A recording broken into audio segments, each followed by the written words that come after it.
আসসালামু আলাইকুম রহমতুল্লাহি ওয়া বারাকাতুহু।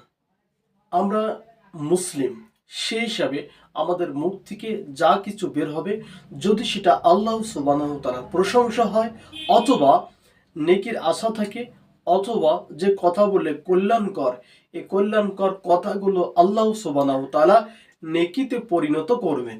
ঠিক আপনাদের জন্য বলছি, অবশ্যই আমাদের টার্গেট থাকতে হবে, আমাদের খেয়াল রাখতে হবে আমার আপনার কথা দ্বারা যেন নেকি অর্জন হয়।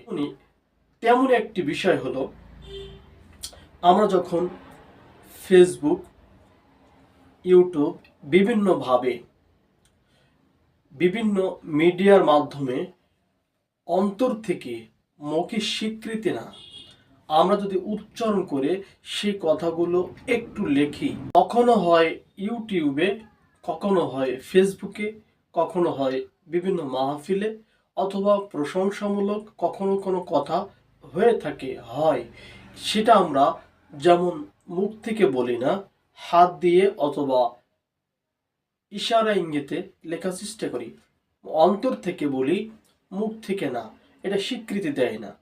সেই আমরা লেখি কিন্তু উচ্চারণ করি না, আমরা প্রশংসা করি কিন্তু উচ্চারণ করি না। লেখার ক্ষেত্রে এগুলো হয়। কমেন্ট লিখবো, তখন ওই কমেন্টের বাক্যটা, ওই মন্তব্যর বাক্যটা যদি হয় আলহামদুলিল্লাহ, যদি হয় মাশাআল্লাহ, যদি হয় সুবহানাল্লাহ, আপনি লিখবেন কিন্তু আপনার মুখে উচ্চারণ করেন, তাহলে উচ্চারণ করলে আপনি পূর্ণাঙ্গ নেকিটা পাবেন। এটা খেয়াল রাখবেন।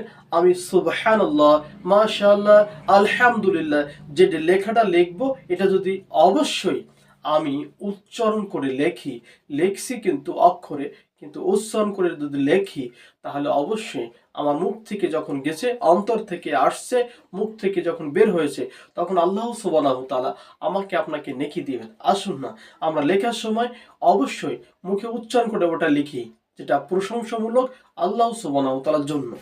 এই শব্দগুলো যখন লিখবো, অবশ্যই আপনি আমি মুখে উচ্চারণ করে লিখবো, তাহলে অবশ্যই আমি নেকি পাবো। আল্লাহ তাআলা